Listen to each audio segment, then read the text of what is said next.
Good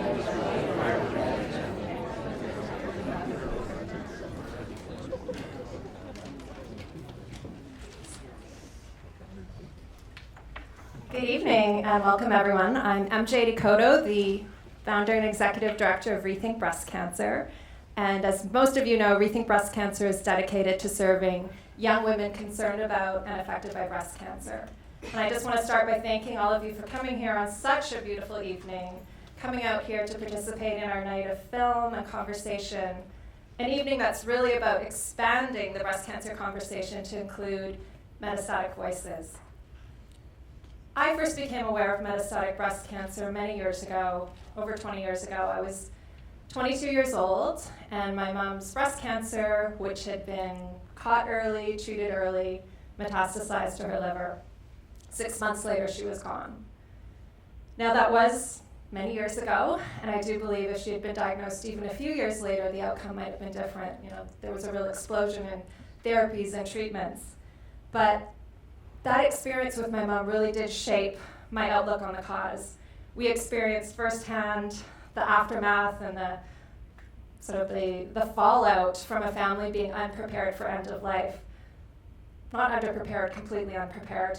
My mother, literally 2 days before she passed away, was asking, so what are the doctors doing next? So that was kind of our situation. And I think my experience with my mother has really shaped my outlook on the breast cancer cause. My mom was young, healthy, the disease was caught early, yet she didn't have a positive outcome. And, through that experience, it really has shaped my sort of reservation around some of the feel-good, easy messages, the oversimplified messages that are prevalent in our sector. Research for a cure and early detection being the be-all and the end-all, and even risk reduction. These things are really amazing for donors, and everyone wants to feel empowered and like they're making a big difference. But breast cancer is so complex. And, we just feel like we have to tell the whole story. We have to expand the conversation and really make sure everyone's being represented. Through my work at Rethink Breast Cancer, the past, I'd say it's almost 15 years, I've met so many young women. We've had a chance to work with so many young women that have been diagnosed with breast cancer. A lot of them have done very well. They've come, they've gotten support, they've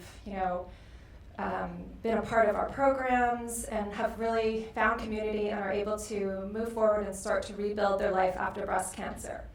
But young women with breast cancer do have higher rates of recurrence and metastases, and so over the years, we have lost a lot of the women that we've known and worked with and loved. I can think of so many, from Lisa, who lived with her metastatic disease for over 10 years, just a gregarious, outspoken, in-your-face gal, to Michelle, a young woman we barely got to know because she metastasized and passed away within the span of a 10-week support program that we were running for young families dealing with breast cancer. And there's just been so many others. Metastatic breast cancer is so clinically complicated, and the toll is huge. We felt we were able to provide some support to those individuals and those families, but we definitely saw a need for bigger changes, for systemic changes, for almost a cultural change in terms of how we approach the cause. We started tackling this issue of metastatic breast cancer seriously a couple of years ago when we teamed up with the Canadian Breast Cancer Network on a survey that was really a survey for metastatic patients and their caregivers. And it was really looking at quality of life, what kind of support was available, access to treatment, and even the financial impact of their disease. And so that report was published, and it's been presented at conferences both in Canada and in other parts of the world. Since then, Rethink has embarked on making a film on the subject, which I'm really excited that you're all going to participate and share in one of the first screenings of it. It's called I Am Anna.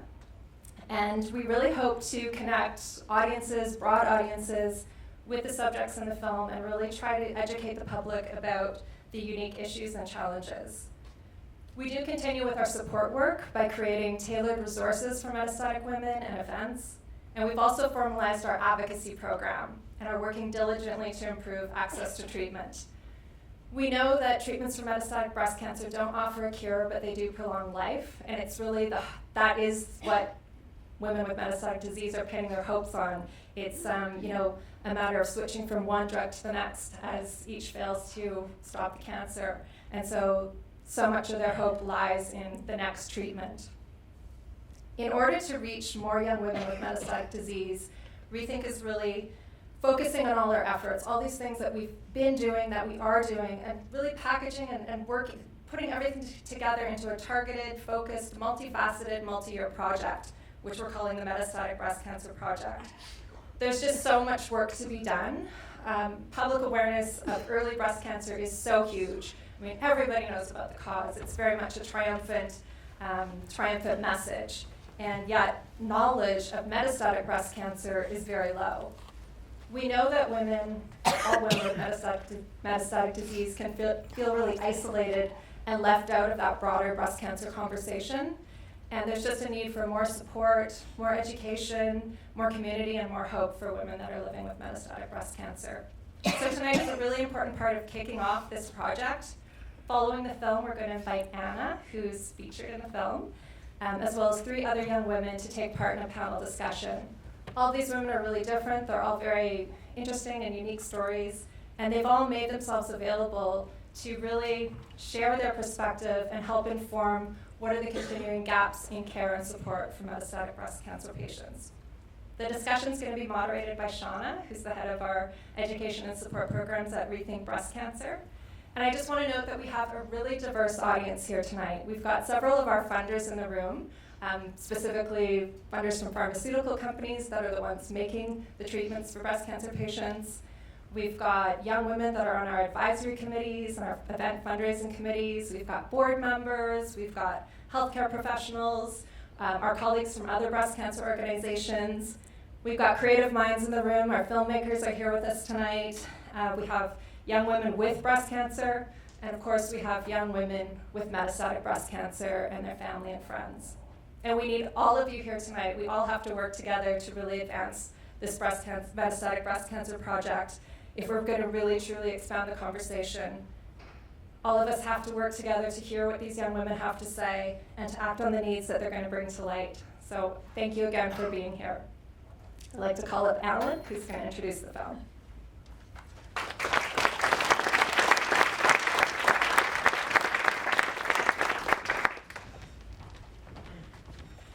Thanks, MJ. My name is Alan. I'm the communications manager for Rethink Breast Cancer, and as a communications manager, I would have to admit that I'm tied to my phone. So if anyone could just take a moment to look at their phones and make sure that they're off, they won't ring during the screening. Thank you so much. So I want to thank you all for being here tonight for the premiere screening of I Am Anna.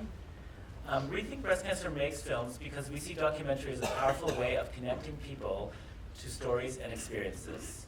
And it's a really important way to give voice to people who aren't often being heard. Our first documentary about her told the story of 9 young women facing HER2-positive breast cancer, 2 of whom had metastatic disease. The wonderful feedback Rethink received from people who watched the film indicated that it did illuminate the experience of young women with breast cancer, it deepened the understanding of the issues they faced, and provided support to other young women who were going through it. The film went on to win a Canadian Screen Award, and which was pretty nice validation that Rethink Breast Cancer was on the right path. For our next documentary, Rethink decided that it was important to focus on young women with metastatic breast cancer. We had a lot of discussions on how to make a film about such a challenging and at times controversial topic. And after exploring various options, we decided to focus on the story of Anna Craig. She's an artist, an architect, a wife, a mother, a daughter, and is living with metastatic breast cancer. It's our hope that Anna's story and her quest for legacy will inspire an open dialogue about the issues that young women with metastatic disease are facing, issues that will be explored in the panel discussion following the film. We're fortunate that Roche Canada agreed to fund the film, and we're very thankful to Anna and Ian for opening up their lives and taking part in this documentary. And we were thrilled to work again with the team at HLP and Partners, including the wonderful director, Phyllis Ellis. Rethink also wants to thank Joe Pernice, who generously offered his music for the film. And we want to dedicate the screening of the film to Alicia Merchant, a friend and advocate for women with metastatic breast cancer. And now to introduce, I'm Anna. Please welcome the director of the film, Phyllis Ellis.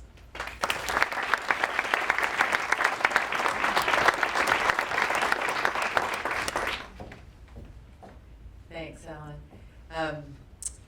As artists and sort of architects of story at HLP and Partners, we're not experts, and we always get invited, and we make a choice sort of once a year to get involved in a project that has nothing to do with the bottom line, but a project that can, we hope, can move and inspire people, and can educate, and can have an incredible outreach. And one of the most beautiful things about working with Rethink and having worked on About Her is how it impacts us. And one of the things Anna said when we were in the process of filming was she wanted to leave the world with her still in it. And I can assure you, Anna, that you've touched us all, and the learning and the education and the power and the courage and just the way that you approach life and humanity was a lesson to all of us. And so on behalf of HLP and Partners, I want to thank you and Ian and your family and all the other women and everyone that was participated in the film, I Am Anna. And we're very proud of the film, and we do hope that it assists in moving forward the conversation about metastatic breast cancer, because we have great respect for all of you, and we want to thank you very much.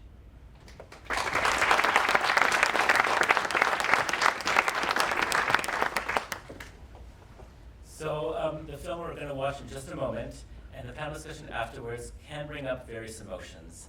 And we have with us tonight Claire Edmonds, a psychologist and a longtime friend of Rethink Breast Cancer, to lend an ear and offer some support if you'd like to chat. And Claire, if you could just make yourself, there's Claire. So now, without further ado, we present I Am Anna. Thank you.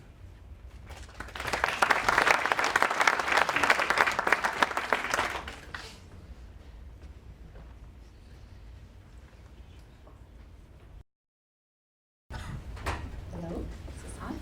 Okay. Hi. So we're going to start our panel, and I'm going to have all the wonderful ladies introduce themselves and tell you a bit about themselves before we get started. Do you want to start, Melanie? Sure. Okay. My name is Melanie Warner. I was diagnosed with metastatic disease in August of 2013. So initial diagnosis, breast cancer, now spread to liver and bones primarily, and breast. So it's been about a year and a half, I guess, almost 2 years living with metastatic disease. My name is Jasmine Fiore, and I was diagnosed with metastatic breast cancer in November 2013. I have to actually get back to, my memory's not good. November 2013, so similar to Melanie, about a year and a half, 2 years. I was originally diagnosed in 2011.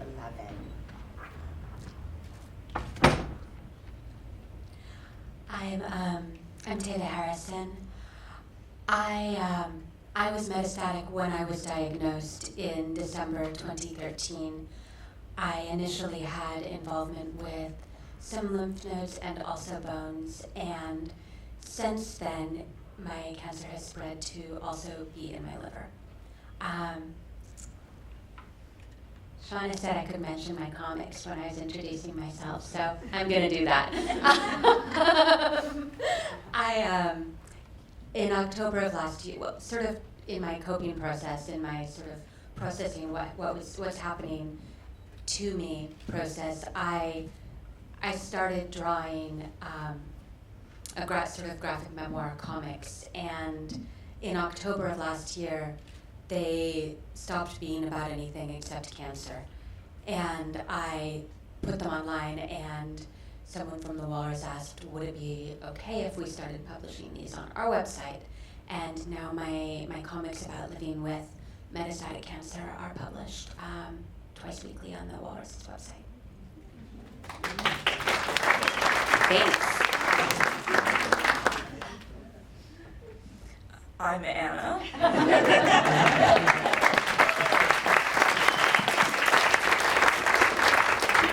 I've been living with metastatic breast cancer for probably about 2.5 years. I've always been metastatic. I have 2 kids that eat a lot of Play-Doh. Initially, I had breast metastases in my, sorry, not in my breast, well, yes, in my breast, but metastases in my lungs. And then it spread after my first round of treatment, it spread to my liver and my bones. I went on another treatment and I became NED, which is no evidence of disease, which doesn't mean I'm cured, but it means that when they scan me, they don't see any cancer. But this I think, was it February? This February, I woke up one morning and couldn't read, and found out that I had the cancer had metastasized to my brain. So I've had a craniotomy, and so I'm actually really NED now, where before I wasn't actually NED. They just don't scan your brain until you have symptoms. Anyway, so I've had lots of meds. Thanks, everyone. I'm Shauna Ginsberg, manager of Rethink Support and Education Programs, and thank you all for being here.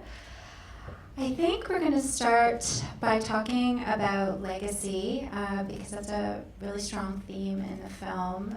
And I think that the building of the house is the idea was that it's a really beautiful metaphor for, it could be anything, having this desire, this need, this burning desire to create something that you can leave behind in the world, as Anna so beautifully puts it. So Tava, you talked about, your comics. Jasmine, maybe you want to start off just talking a bit about what building a legacy means for you. Sure. For me, legacy is sort of twofold. I have 2 young children, so there's a lot of stuff that I like to do with them on a more personal level with my family that I consider legacy experiences with them. But the other side of me, legacy-wise, and actually I never really thought about it as legacy, but it's funny in speaking to Shauna and sort of the other ladies, I realized I guess it is kind of legacy in a way. I started a yoga retreat and wellness retreat for young women with breast cancer, and then this year sort of we expanded it to be for young women with metastatic breast cancer and their caregivers.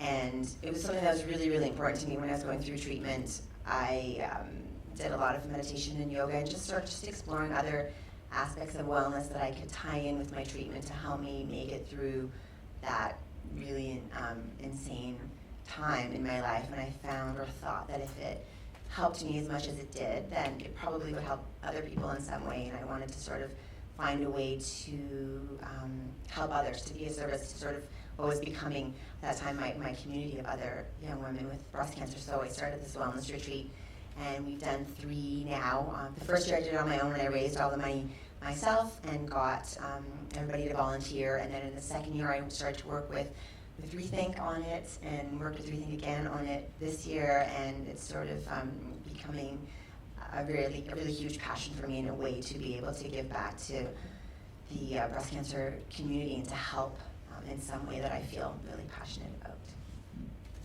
Thanks, Jazz. So in the film, there's an urgency for Anna, and we see that there's this urgency to have the house built, and there's a conflict between her needs to fulfill her dreams. She talks about legacy in 3 ways. She talks about legacy as a mother, leaving a legacy in the cancer community, and also leaving a legacy as a person, as an artist, as an architect. So I just wondered if anybody else on the panel could sort of relate to this this urgency and how that plays out in terms of the conflict between what your needs are living with metastatic disease and facing, issues around your mortality and the needs of your grappling that, or in conjunction with the needs of your family. Can anyone else relate to that? I can certainly relate to urgency. I don't have children, so I don't have that particular conflict in my life. But I'm not working right now, and my husband is, and I feel a huge urgency to travel, to experience as much as I can, to spend as much time as I can with my family, who are all in the States, to suck the marrow out of life, right? Like, I don't want it all. I'm so greedy now. It's made me really just selfish. And there is a bit of a conflict with that in terms of the way I'm living my life and the way the people in my life live their lives, because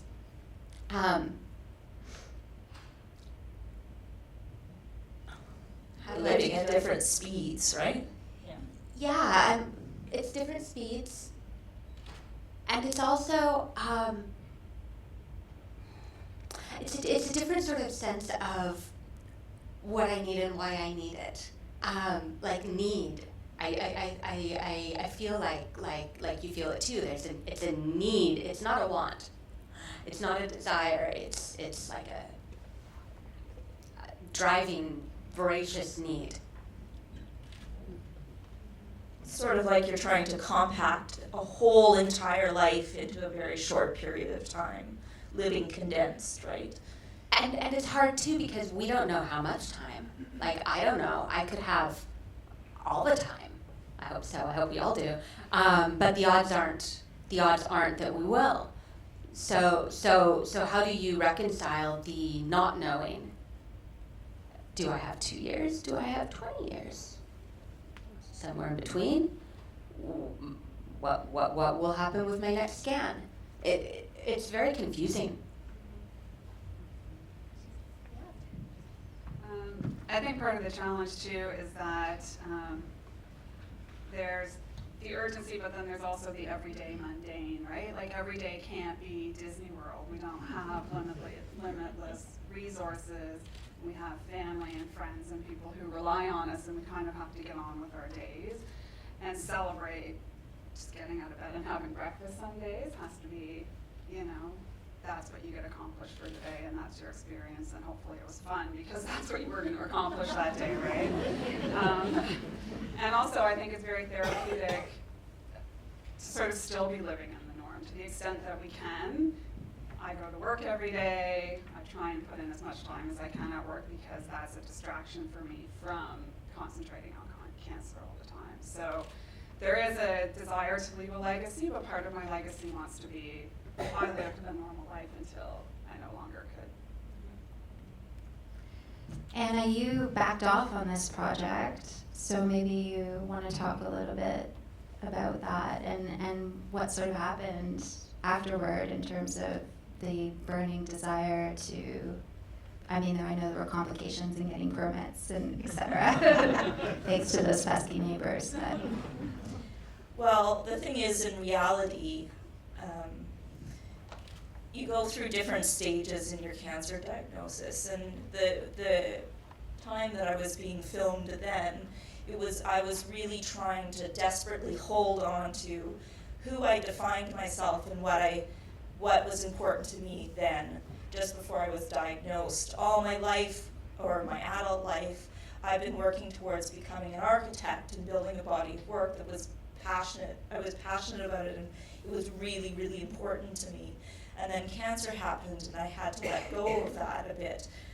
And so that was just the end of me still clinging desperately onto that identity of who I was. And what happens is life changes, and you come to the reality of what it's like living with this disease. And you start thinking really about what do I want? What do I need? And the house became less and less important. We had a lot of conflict with our neighbor who fought us tooth and nail against building it, number one. And I got a brain met, and then I had a seizure, and I can no longer drive. So I can't live out in a neighborhood that's all about driving. Now I have to live in a neighborhood that I can access transit. I have to live in a neighborhood that potentially, if I have physical challenges, that I can access things, because really it's all about living, right? I want to have the best quality of life possible.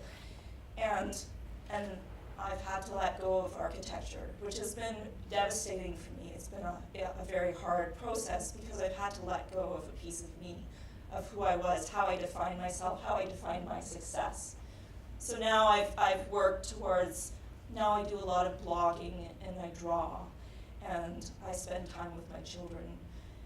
And I'm trying to I'm trying to figure out, who am I now that I have these limitations and these boundaries, and how do I find the spirit and the essence of what I was trying to achieve, maybe not in a building, but maybe in something can translate into something else.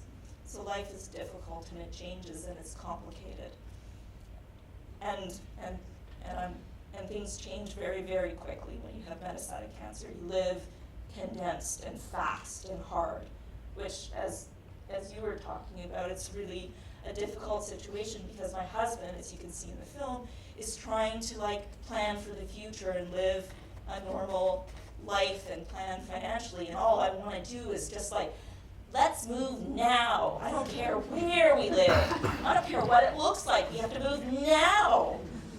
And he's like, whoa, wait. That's not a very practical house you're talking about. We can't afford it. Anyways, yes. That's a good segue into Jasmine. It reminds me of when you found out you were metastatic, your spine had shattered. Maybe you could share a bit about that, because that really changed in terms of what you were doing before, and your yoga practice and teaching yoga, and then one day you were completely disabled from being able to do that. So maybe you could speak to that. Well, I was getting ready from my original diagnosis and going through treatment.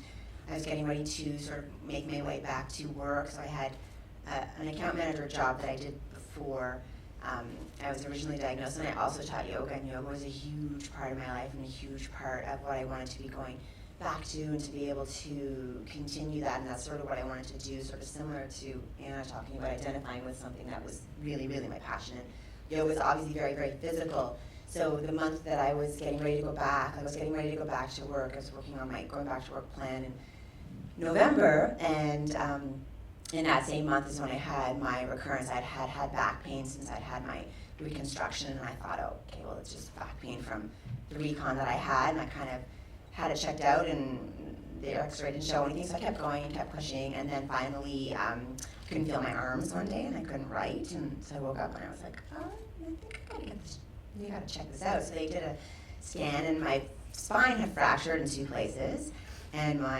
part of my spine was disintegrated. Anyway, so within a month of planning to get back to work, I found myself in an emergency spinal surgery in the hospital with rods and screws all down a good chunk of my spine, and plates in my neck, and sort of lying there going, I can no longer use my body the same way that I could. I can no longer use my body at all, was my first thought. I woke up and going okay. So I got a mets diagnosis and the surgery within the same week. So it kind of went, instead of okay, this is going to be your treatment, this is your plan, digest it, it was vroom, you got to eat this now, and you got to see, and I woke up and I had time in the hospital sitting sort of to digest, and that sort of, my digestion process for me felt really quick, because it was quite a physical manifestation of the mets. So I was thrown into a very different place within just a couple of weeks.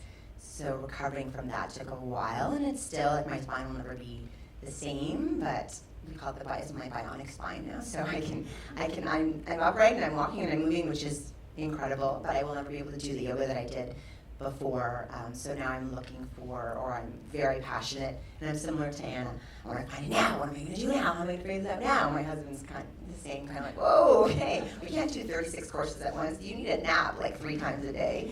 You need to just slow down. But everything has to be whoa, okay. I wake up in the morning, he looks at me, he's like, were you on the net this morning? How many more things are you going to, and I'm okay, here and here, and I got to go here, and I got to try this. So I'm looking for that, and through the retreat, I had to have another yoga teacher come with me, and she taught it, so I watched it, and I'm very used to that now, but the first year I was kind of this is weird, okay.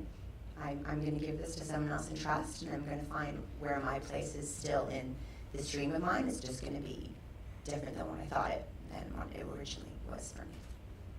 Thanks, Jasmine. Ian talks about, he says so eloquently in the film, he talks about living in 3-month increments. So I just want to switch gears and maybe talk about that a bit. It's a very different way to live than the way most people live. And, you know, we talk about scanxiety, you know, what that feels like every time you have to be scanned quite regularly. Is the disease stable? Has it spread? So I just wondered how you manage that. What have you found really helpful? Maybe who wants to speak to that? You do, Melanie? I find wine really helpful. For everything. My oncologist is lovely because he said I have, you know, it's my liver, you know, it's an issue. And I have wine. He says, do you like wine? I said, yes, I love wine very much. And he said, so drink wine. So I do. And one of the things, I mean, I don't deal with scanxiety very well at all in our household. Does anybody deal with anybody? scanxiety well? I don't have a magic answer for that, but one of the things that helps very practically for me that helps is I happen to have an oncologist. I'm lucky enough to have an oncologist who will facilitate me getting the scan results before I plop myself in front of his desk and wait to hear the answers. And to me, even if I don't fully understand the information I'm seeing on a radiologist report, I know enough to know whether it's better or worse or different than the previous scan. And if I can see that a day or two, or even the same morning that I go to meet with my oncologist, you know, the anxiety goes like this. And it's just something he's been able to facilitate. It's a PNH thing, and they can put it on their InfoWell system, which I find quite fantastic. So. One little tidbit. I also appreciate InfoWell. Yes. I especially appreciated it when I had progression, because it helped me to have seen it in advance, because it meant that when I went in to talk to my oncologist, I wasn't just sitting there numb, thinking, oh my God, there's cancer in my liver. Instead, I knew there was cancer in my liver. I cried and cried and cried and cried already. My husband and I had some time to have some wine. No joke. Whenever I have bad news, we find the best bottle of wine in the house and open it. Meditation helps me a lot. Sorry, I meant to say, but that meant I could go in with good questions, because I thought about it. I thought about, what does this mean to me? What are the implications? And I had notes. And you know, he'll give me all the time I need. He's lovely and patient, my oncologist, but I feel pressure when I'm in there to talk and to ask my questions and to get out, even though I've waited forever. I know there's someone else out there also waiting forever, who's also going through the worst days of her or his life. And you know, I don't want to be completely selfish. Meditation helps a lot. I actually live in 1 month increments right now because I'm on a clinical trial. And I find it somehow less stressful because I don't really have time to build up the anxiety. It's like I've been pummeled by test results, and it's somehow very comforting. Sorry, just to ask a question about that, because I know, Melanie, recently you were told that the drug you were on was no longer working and keeping your disease stable. What was that process like, and how easy or not easy is it to access clinical trials, and what is sort of the next process for that? Can you speak to that? Yeah, I can. Again, my oncologist, whom I love, has always been, he's a clinical trial guru, is how he was described to me when I first met him. And one of the reasons I was very much attracted to him, because research is very important at this stage of the game. And he has always said to us, I've said to him, I do not want to know prognosis, I do not want to know timelines, I will tell you when I want that information. So the way that he gives my husband and I information is, you have the next 3 tools in the toolbox are X, Y, and Z. So we know when we're going in and we're going to hear that the treatment isn't working. I know there are 2 more tools down that are next on the track. So again, it helps me to know the plan that might be there in the future, even though I don't need to access it right away. So tools in the toolbox are very helpful. Yeah. Anna, did you want to say something before that? Just about, well, I did, but the conversation. Oh, I'm sorry.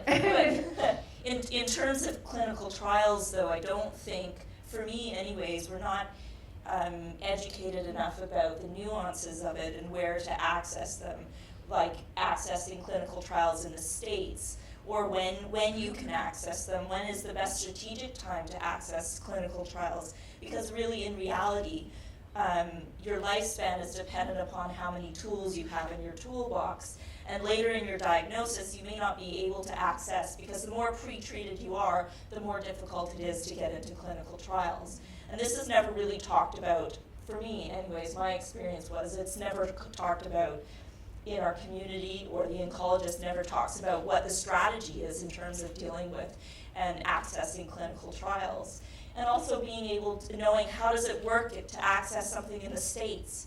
Is this really, a lot of us are afraid of it because we think of cost implications, but a lot of the time they can work with the hospital you're in, and the drug company does pay for, sometimes depending on the clinical trials. But this is, a lot of this is not discussed. And it's hard to be empowered in your treatment when you're just riding versus participating in driving, right? I'd like to add to that. At the start of my treatment, I also sought out an oncologist who's, to use your words, a bit of a clinical trial guru. And I stated in my very first meeting with him that I'm interested in trials. This was when I was on my very first treatment. Because I'd done enough research. It's not that someone had told me, it's that I had done research and basically sort of looked at the numbers and said, well, nothing, you know nothing will last forever. My luck, my best luck, my best opportunity may well be in something that's in development, and I don't want to wait for that. So I said, if there's something that suits me, that I qualify for, please, the very instant I qualify, tell me. And that's why I went on a clinical trial as my second treatment, because you have to fail somewhere before they'll continue. I want to switch gears a bit and just talk about community. It's another big theme in the film. Obviously, Anna talks about the importance of finding a community. Anna, you've done a ton of work outside of the film and trying to build this community, working with other organizations to create programming for the metastatic community, and it's challenging. And I think one of the big challenges, and I wrote about this in my blog post yesterday, was that even within the metastatic community, there's so many diverse needs. And some people really want to be immersed in it, and some people, want to be in it, they're kind of half in it, they have a toe in it, but they also choose not to be in it for whatever reason. So I just wondered if maybe you guys can speak to that and what you sort of see as being important in creating this community, and what we can do. This is several questions, but what we can do as an organization to help facilitate that. I think the most important thing is to have peers and to have a community, because nobody can understand what it's like to be 30 years old and looking at your mortality and looking at dying. And without having people that you can talk to, and enough people that you can find within the group of people that you connect with, because it's like everybody else, there's all sorts of different people in communities, right? Some people you connect with and see the same way, some people you don't. So there needs to be enough of a community of people that you can access and support each other. And it's like being able to hold somebody's hand while you're facing something that nobody understands but your peers. And one of the big challenges is finding each other, and finding each other in a way that's not threatening. And I think one of the downfalls with group therapy is it's very threatening. You feel like you're going to have to sit around and talk about your feelings, and not everybody's ready to do that. So it's trying to find services and activities that really is just about making connections with people, finding peers and finding individuals that you can connect with and support each other and empower each other to live condensed and do the best that you can within your limitations, right, that are constantly changing. Does that make sense? I think it does, and I think, I'm interested to hear from Jasmine and maybe Melanie as well, when you don't necessarily want to access that peer support, what does your community look like outside of that? Sure. For me, I'm one of those people that wasn't too sure, still not too sure about support groups. I've dabbled a little here and there, and it just, for me personally, hasn't been my thing, but that's kind of the reason I explored the retreat. For me, because I knew that in past retreats for other things, it worked for me, connecting with people more than just an hour here or there, but spending some time with them away from the rest of my life and just sort of getting to know a group, a smaller group, in that way. It was something that I liked, and then I could go back home and still have connection with these people and still be in contact with these people and sort of build a community that I knew was there for me if I needed them. And so that was part of the reason for me doing the retreat. And when I did the first retreat, we had yoga and we had nutritionists and naturopathic, and it was all great, but for me, the most beautiful part was just watching the ladies just go and do their thing and connect with each other. And we really, I really was really hands off. There was no forcing, like, now we're going to talk about this, now we're going to talk about that. They hung out, they went swimming, they ate their meals together, they chatted, Taya was at All. I've never been to one of their retreats. It was organic and it was beautiful, and for me, like, I don't know, I had a lot of moments over the weekend where I just go into my room and be like, yes, like this. It was just a beautiful thing to witness and to be a part of. Like, selfishly, it was great for me too, but it was, for me, it was a non-threatening way, and it was a life-affirming way. Like, we knew we were all in this shitty situation, but we're in this shitty situation together, and sort of finding a way to support each other through it. And that for me, it really resonated on a lot of levels. How about you, Melanie? What does support and community looked like for you? Well, I only have so much time I'm willing to donate to thinking about cancer. So I have tried 2 or 3 different groups. One of the first groups I went to when I was not metastatic, I gelled with 3 or 4 different women, and we sort of broke off and became our own dinner group, which I got a lot, quite a significant amount out of just gelling with those 4 women. A second group I found not particularly as successful. I didn't gel with people. So to me, it's like Anna said, it's like, I don't feel like I'm cherry picking, but I feel like, okay, so out of this crowd, there's 1 or 2 people that I really get or who get me, and I'll pull that little group away and we'll become our support group. But the other thing is, like, I have tons of support people outside of the cancer community. So before I ever had cancer, I was a daughter and a granddaughter and a cousin and a spouse and a mother and lots of things to lots of people. And those are support people too. And it's nice to go out with those people and do something that doesn't involve talking about cancer. So I think that's a form of support. And maybe that's an important thing to say about the metastatic community and connecting together as a metastatic community, that it doesn't have to be about cancer. It doesn't have to be sitting in a circle talking about our feelings about cancer. It can just be being in the same space with each other, right?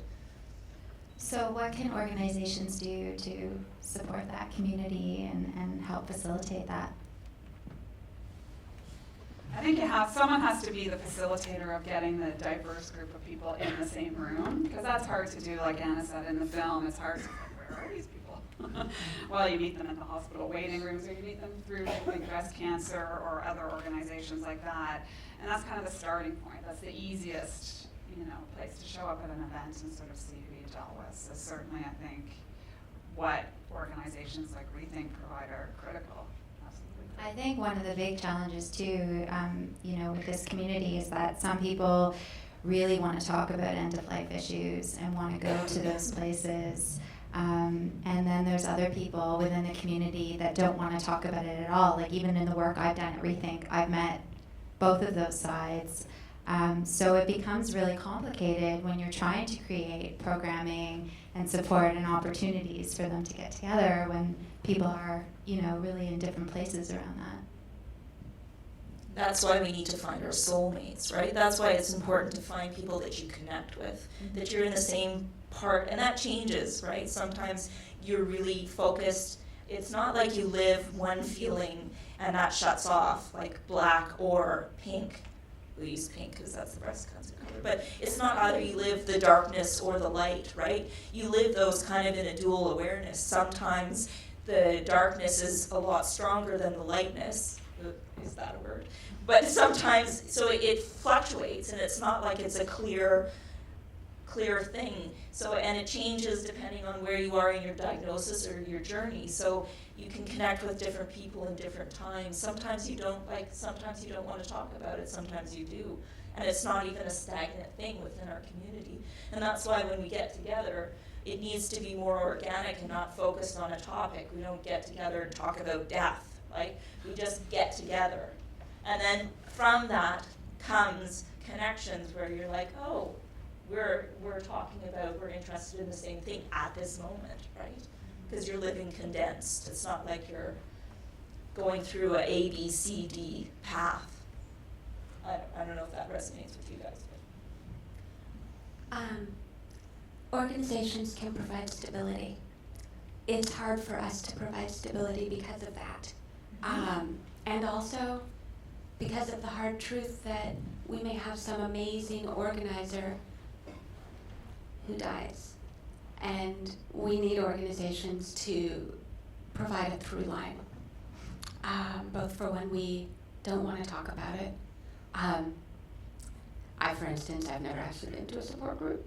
I've been to some retreats. Well, there is so many, like. There aren't. It's a challenge because there, or maybe there are, and we just. Not young adult. No, there aren't.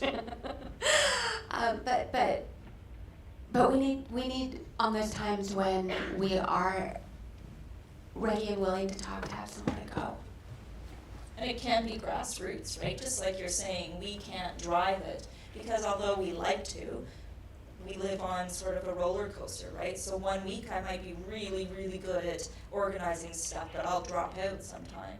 And so then the group falls apart. So it can't be grassroots and coming from us. It needs to be managed and driven by an organization.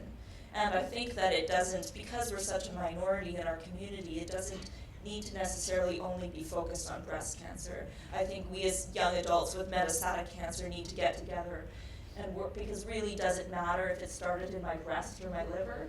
We're all dealing and facing the same sort of problems, and where we connect isn't really the breast, it's really dealing with living condensed and mortality and how that impacts our life and our relationships. I think that's where our organizations can come together across the board, and I certainly, when I was at the Canadian Association for Psychosocial Oncology conference last week, organizations are coming together to really try to help the young adult community, not necessarily tumor specific. So I think that is starting to, people are realizing more and more it becomes less important what the tumor specific site was. I'm just going to ask a couple more questions, and then I'm going to open it up to the audience for questions, but I just want to switch gears to advocacy a little bit. Anna, you talk about advocacy in the film, and as cancer patients, you have most likely had to advocate for yourselves at one time or another, in some way. And lately there's been, it feels like a call for activism within the metastatic community, the young adult community. So what are a couple of those sort of key issues that you feel that need to be acted upon? We need a cure. Yes, a number of cures, because our diseases are not the same. Yeah. And if not a cure, we need more tools in our bucket. that's fun. That's the primary one. All right. There you have it.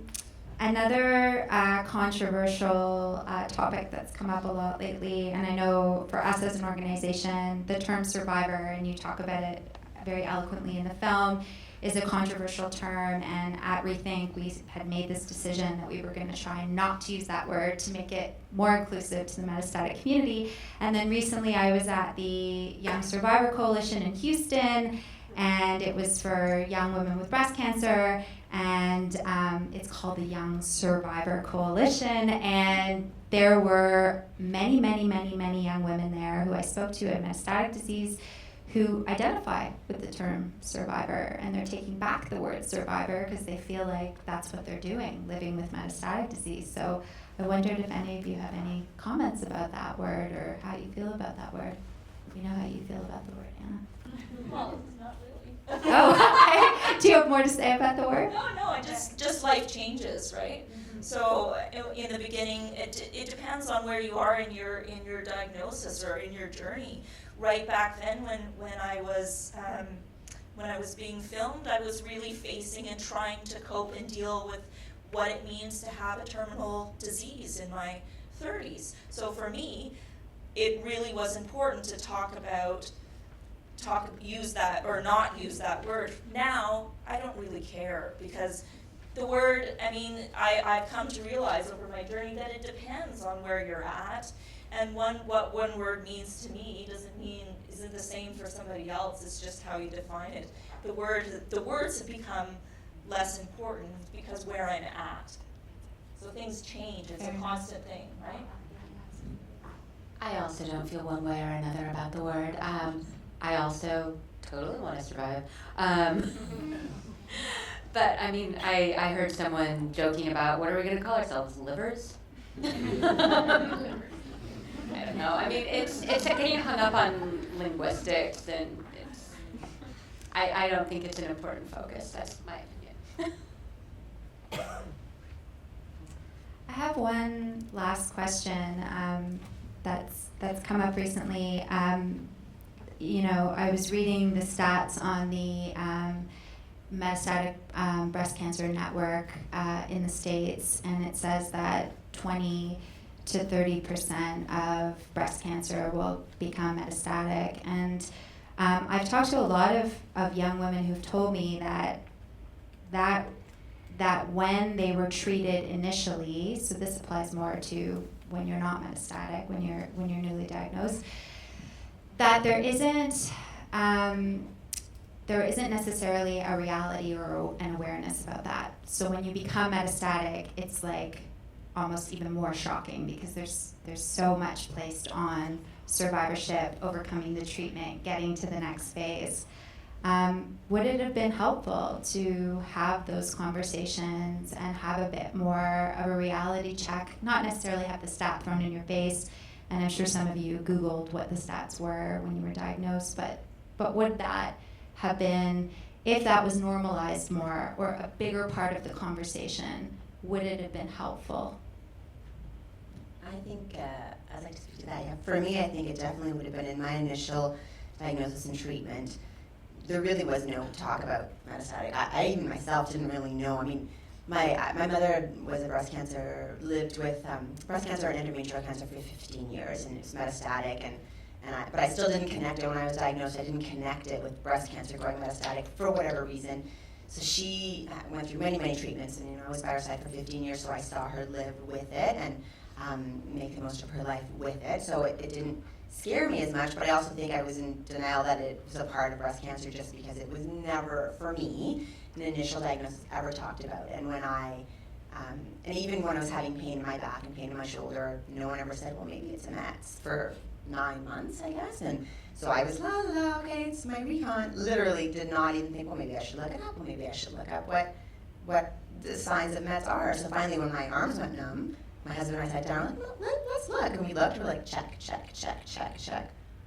Okay, so for me, I think that it would have been a benefit, not in a way that would scare me, but in a factual way from the beginning to sort of have a bit more of an open discussion with it for me personally. I mean, everybody's different, but I think I would have been a little bit better prepared and would have thought of, just would have been a bit more ready for it had it been put into my world from my doctor's perspective earlier on. This is maybe wading into science where I should definitely, certainly not be wading into, but I didn't have any discussion when I was first diagnosed as stage 3 in 2010 about prospects of metastatic disease, what that would look like. And I found that my metastatic disease was discovered purely by accident at an executive medical that never would have happened unless I had this fantastic employer who arranged for it every year, notwithstanding that I was being screened regularly by my hospital and my oncologist. So I felt very upset that despite regular screenings, it was a complete fluke that discovered the meds.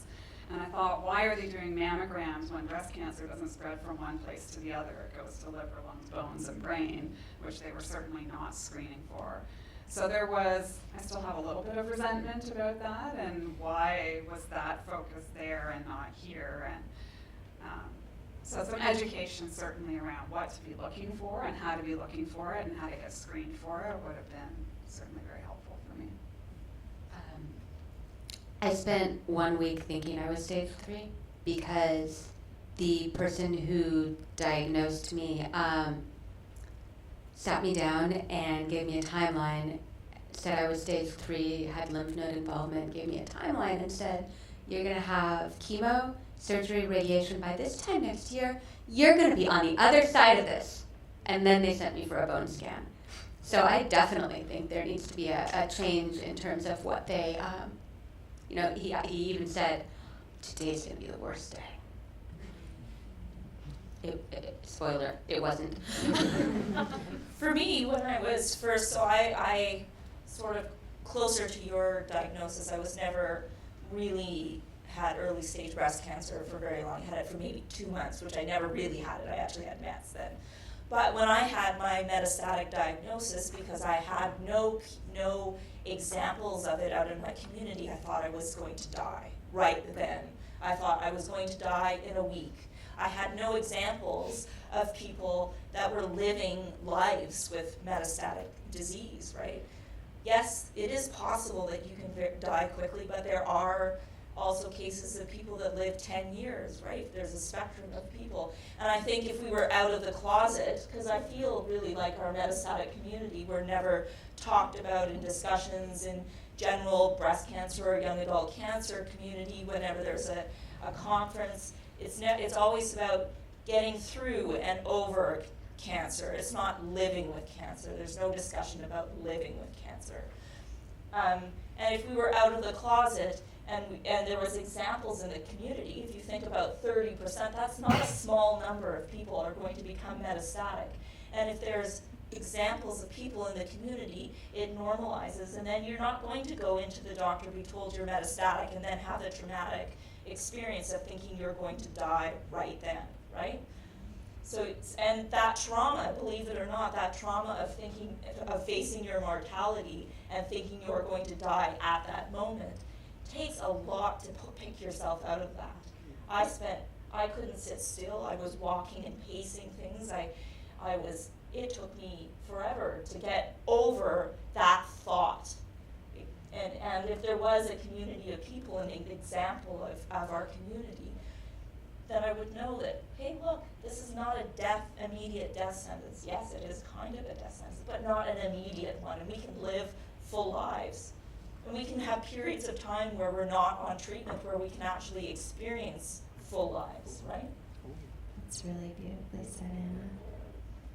Yeah.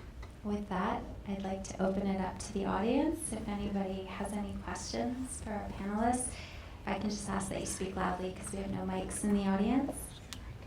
Laura?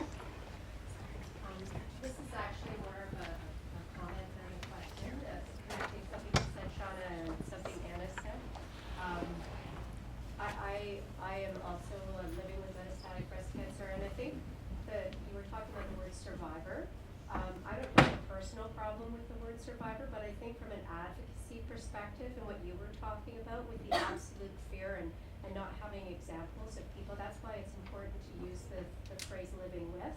Because survivorship really implies that you've been through the burning fire and you're out the other end and you're trying to rebuild your life. When people hear the word survivor, they lump that in with the fighting your battle and you've won your battle and it's over. I don't know if that makes sense to anybody, but it is a semantic thing, and I think it's important for organizations to be clear about what it means to be living with cancer as opposed to putting that behind you. Thanks, Laura. Anybody else? Any questions or comments? Christine? I have been living with metastatic breast cancer for 11 years now. And through this whole time, I've met a lot of people, a lot of women, different women who have metastatic breast cancer. And I think the survivor part of it upsets me most when I think about all the women we've lost and how they're a part of this story too. And I think that's, I think we did 108 women a day die from metastatic breast cancer in the States. I mean, 108 people every day. And there was a conference that took place down in the States last month, I think, where women laid down and they did a lie down as a protest to be reminded of these women. And I would just like that somehow those women get included in this story somehow. Their legacy.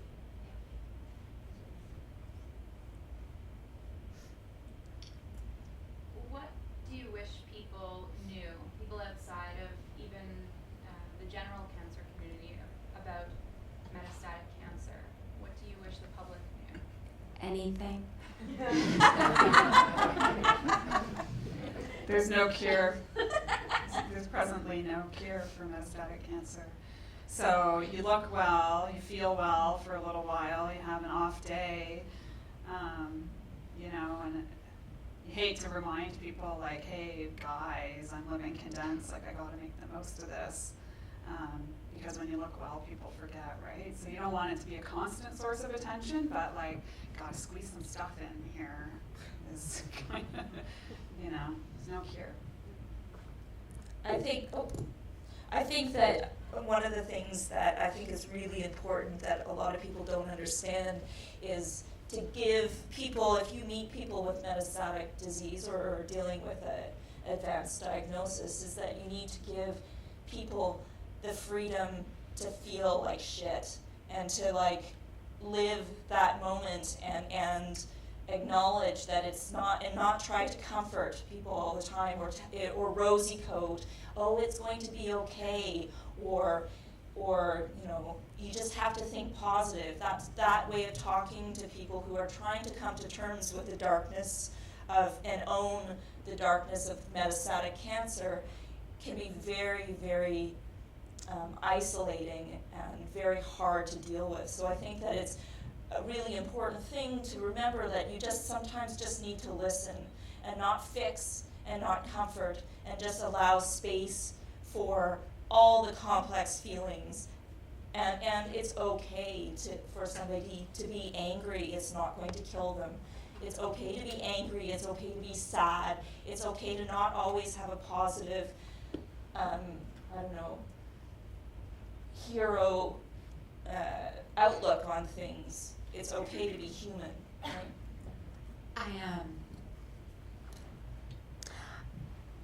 I also think that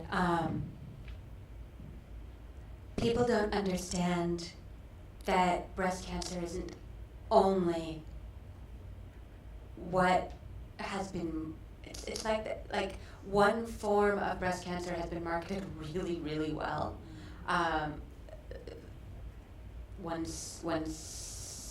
section of the population, and it's been marketed so well that people think that's all there is.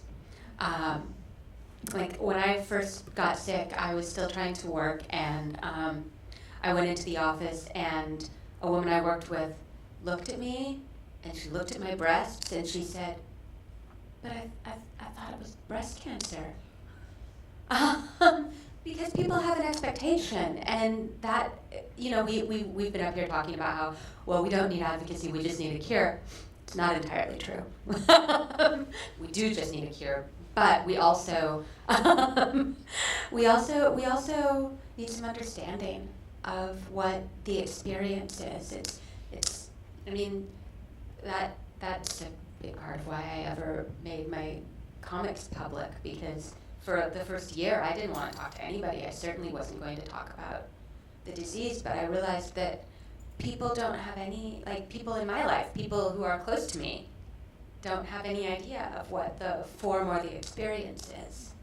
I don't know how to accomplish that, though.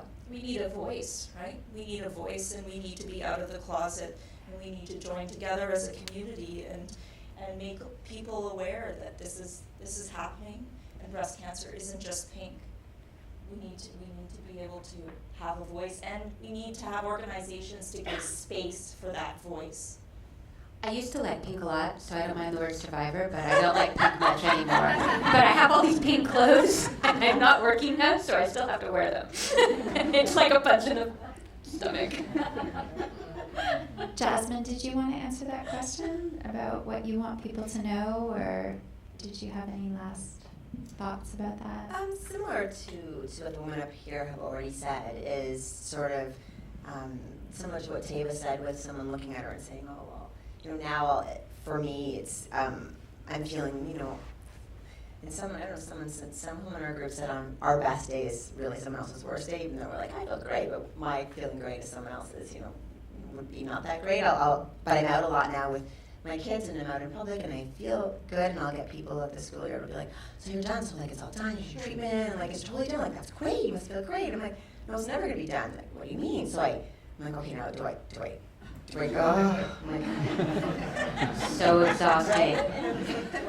do I even, so that's a big thing, I think, to their point. Educating and having people know and understand and having a voice for it, so then we don't have to do always the here I go, and then they do the back away, and they're like, oh, okay, so anyway, Blake's playing over there. I'm like, oh, I just left there, because they don't, and totally understandable, but I think if there was a voice, then those situations wouldn't be quite as, come up quite as often. Is there any take one more question? I was just going to say, because I'm not living with metastatic cancer, I've been through the treatment and everything, and I should be okay. But I think it would be important for women who are not living with metastatic cancer to advocate on behalf of women or people with metastatic cancer. So even just if someone's going to ask me to speak about having breast cancer, I can share my own experience about it, but I also need to, it's important for me to make others aware that there are people living with it all the time, not just you see me and I'm okay. So, that whole survivor versus living with. And so I think it's important for women who are not living with metastatic cancer to make others aware that it's important to be aware that there are women living with it all the time, and they don't get a break from it, and they don't get to share yay, I'm over like you said, oh, you're done now, and treatment's done, and how do you explain that? And so I just think there's an ownership on women or people who are not living with metastatic but who have been through the cancer process to be voices as well. Really, anybody can be a voice, right? We don't even have to have just cancer people being a voice. We can have everybody. Exactly. But right. Sometimes I think too, it might be looked at as maybe a bit more authoritative just because I've been through it. So, someone would maybe be more apt to, oh, okay, well, you're going to be okay, but, someone else might not be, so we need to think about that as well. Thank you. So we're way over our time. I have so many more questions, but I want to thank all of you really so much for being here, for sharing pieces of your story, for advocating, for educating, for communicating. Thank you all so much. And thank you guys all for coming. And Jen has a little something for you.